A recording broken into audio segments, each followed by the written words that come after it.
Oke, baik. Assalamualaikum warahmatullahi wabarakatuh. Waalaikumsalam warahmatullahi wabarakatuh.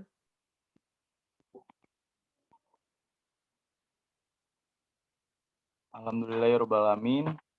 Wabihi nasta'in wala umur dunya waddin. Wassalatu wassalamu ala asyrofil anbiya'i wal mursalin wa ala alihi washabihi ajmain, amma ba'du. Yang terhormat Ibu Yani Agus Priyani selaku dosen pengampu mata kuliah PN65 Perbankan Syariah, dan kepada teman-teman yang saya banggakan. Selawat dan salam selalu tercurahkan kepada Baginda Alam, Habibina wa Safina wa Maulana Muhammad sallallahu alaihi wasallam, kepada keluarganya, pada sahabatnya, dan kita sebagai para pengikutnya hingga ke zaman nanti.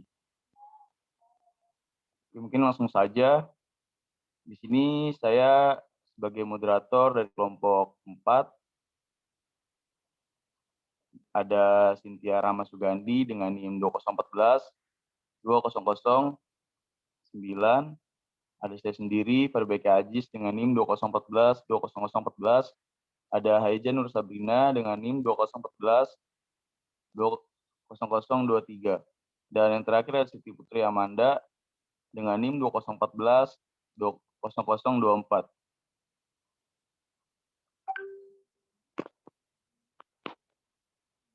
Ini langsung saja untuk pemaparan materi yang berjudul dengan vision atau visi. Pemateri yang pertama akan disampaikan oleh Saudari Cynthia Rama Sugandi dengan NIM 2014-2009. Kepadanya saya persilakan. Baik, terima kasih moderator. Saya di sini akan membacakan pengertian visi. Secara umum, pengertian visi adalah pandangan dari seorang individu atau sebuah organisasi, namun dalam jarak pandang yang jauh. Biasanya, visi ini berisi tentang apa tujuan dari organisasi tersebut, tujuan serta apa yang ingin dicapai ke depannya. Visi adalah sebuah kumpulan kalimat di mana di dalamnya terdapat suatu tujuan impian, dan harapan yang ingin dicapai oleh pemilik dari organisasi tersebut. Setiap organisasi atau perusahaan biasanya mempunyai setidaknya satu visi untuk masa depan, agar para karyawan atau anggotanya termotivasi untuk bisa mencapai titik tersebut. Saya kembalikan kepada moderator. Oke, baik. Terima kasih kepada saudari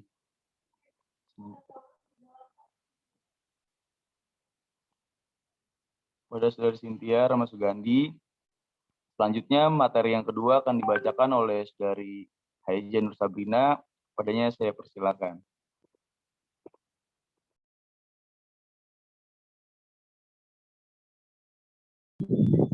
Baik, Assalamualaikum warahmatullahi wabarakatuh.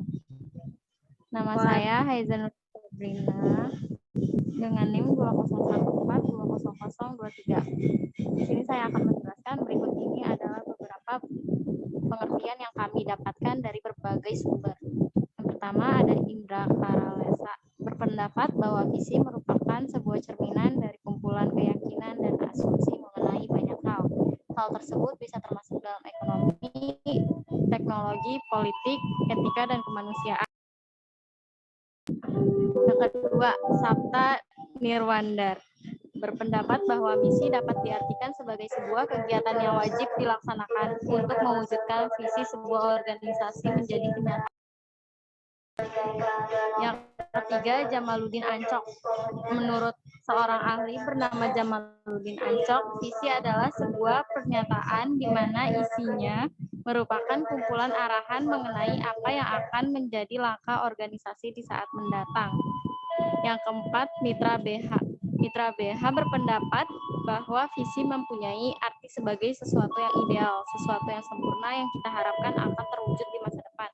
Yang kelima, Edwin Aloke. Menurut Edwin Aloke, misi adalah sebuah tindakan yang kuat dan strategis untuk mencapai visi-visi yang sudah ditetapkan oleh sebuah organisasi. Next.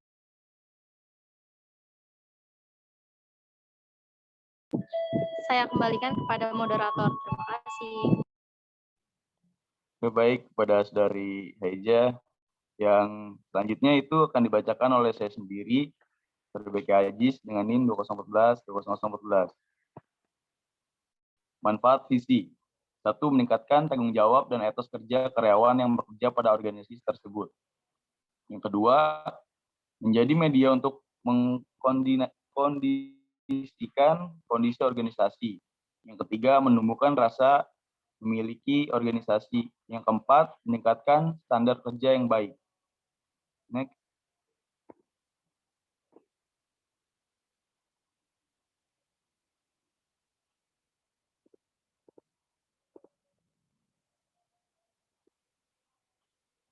Contoh visi dalam organisasi generasi muda.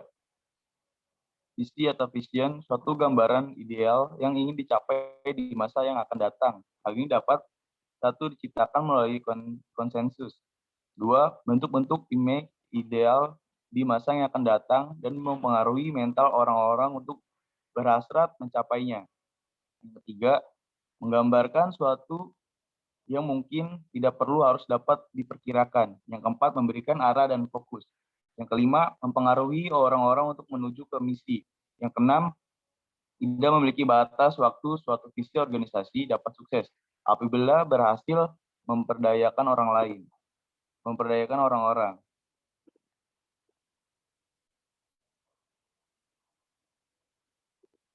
Baik, selanjutnya materi yang terakhir akan dibacakan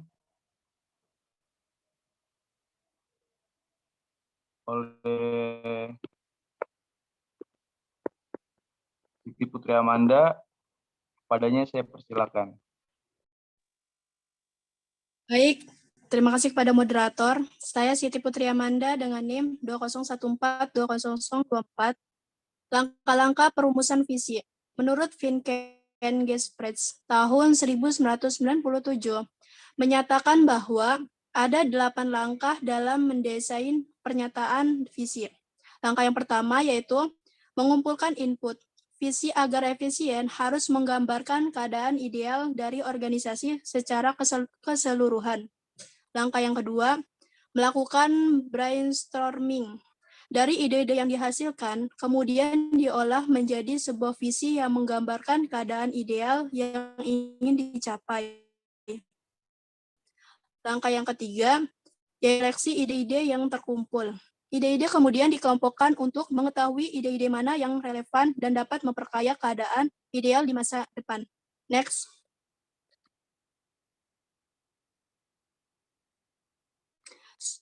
Selanjutnya, langkah yang keempat, yaitu menggambarkan draft visi berdasarkan ide-ide yang dipilih. Lalu dikembangkan suatu draft tentang pernyataan yang berkaitan dengan kultur, orang-orang, dan produk. Langkah yang kelima yaitu memperbaiki pernyataan visi yang telah dirumuskan berkaitan dengan kultur, orang-orang, dan produk. Langkah yang keenam yaitu menguji kriteria, yaitu menguji visi yang diajukan terhadap kriteria-kriteria yang merupakan karakteristik dari pernyataan visi yang baik dan efektif. Langkah yang ketujuh yaitu memperoleh persetujuan organisasi melalui manajemen puncak. Dan langkah yang terakhir yaitu mengkomunikasikan dan melakukan upacara penetapan visi organisasi. Baik, saya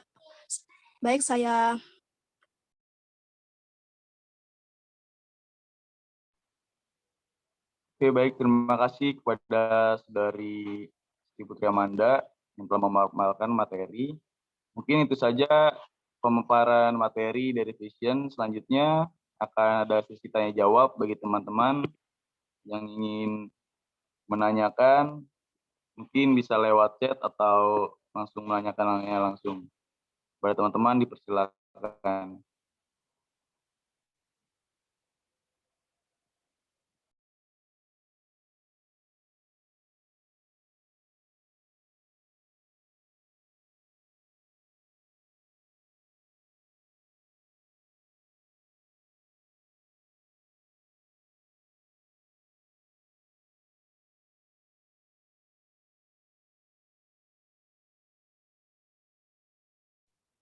Izin bertanya. Iya, baik. Saya Ega Yulia dengan nomor NIM 2014200001. Jadi di sini saya akan bertanya, gimana sih cara menerapkan Vision dalam dunia perbankan, terutama dalam pelayanan prima itu sendiri. Terima kasih. Oke, baik. Mungkin pertanyaannya bisa juga.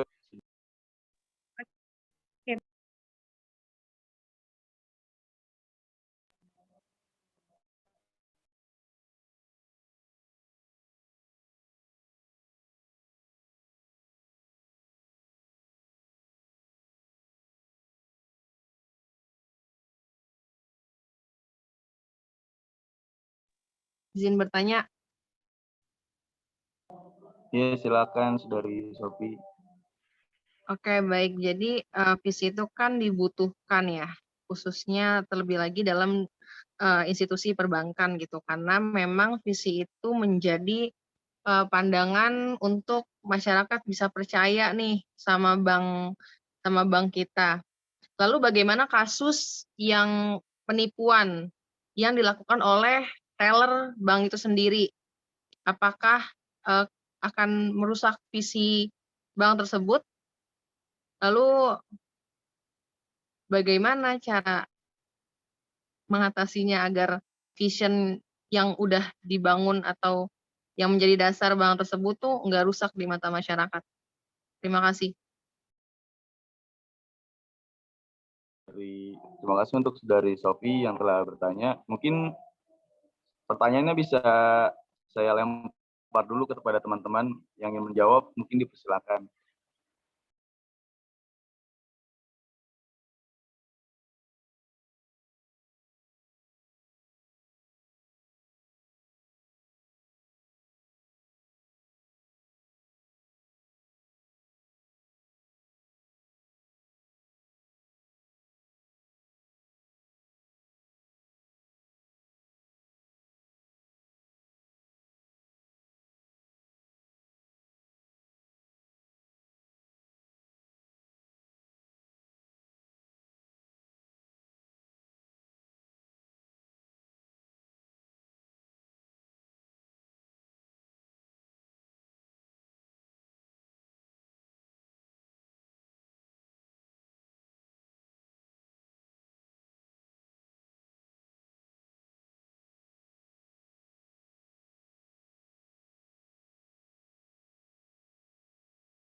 Moderator izin masuk.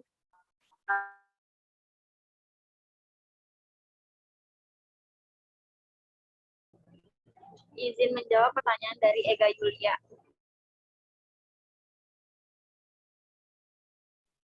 Iya, silakan.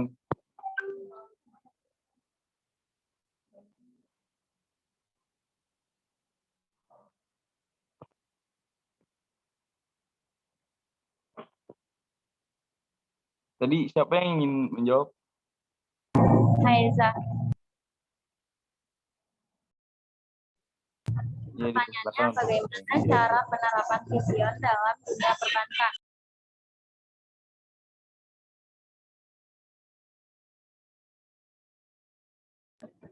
Yang pertama, memberikan sapaan ramah. Yang kedua, memberikan batasan waktu pelayanan. Yang ketiga, responsif dan reaktif.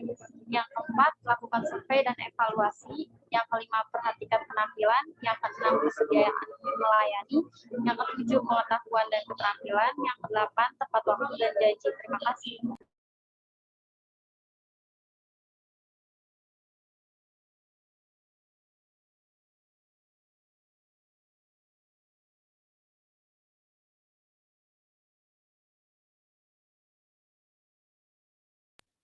Oke, terima kasih Haiza.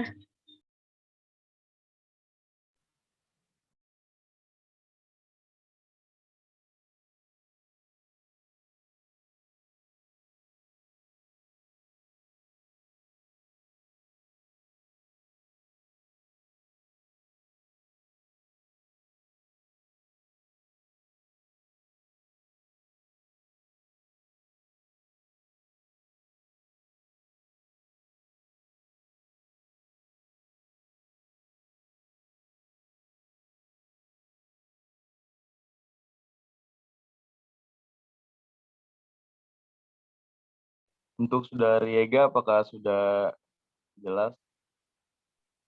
Sudah cukup jelas. Terima kasih. Baik.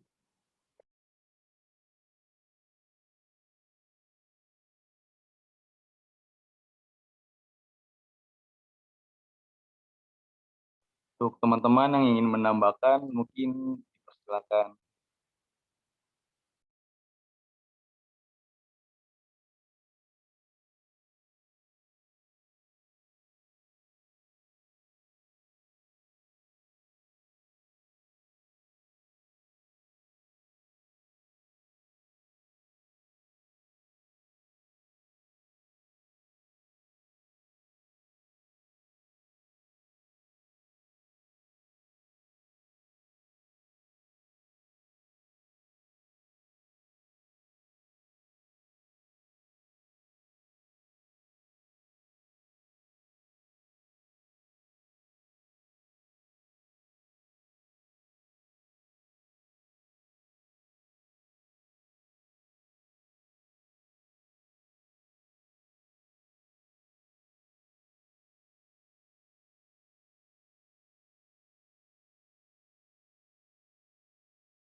Oke, baik. Mungkin untuk jawaban Sophie, untuk kasus tersebut mungkin disesuaikan secara recovery dan menerapkannya strategi expectation untuk customer lain agar pelayanan yang mereka dapatkan melebihi harapan.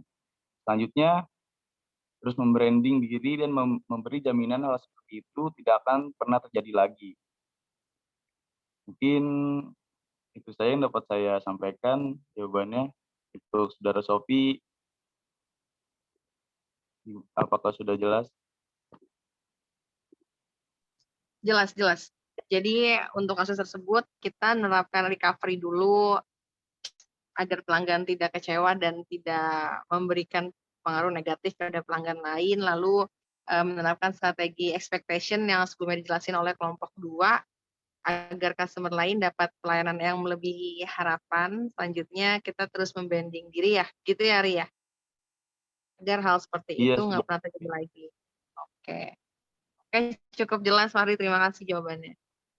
Oke, baik. Terima kasih untuk Saudari Sophie dan Saudari Ega yang telah menjawab. Mungkin karena keterbatasan waktu dan karena sudah terjawab semua dari materi yang kelompok saya sampaikan, kurang lebihnya mohon maaf. Wassalamualaikum warahmatullahi wabarakatuh. Waalaikumsalam warahmatullahi wabarakatuh. Waalaikumsalam warahmatullahi Waalaikumsalam wabarakatuh. warahmatullahi wabarakatuh.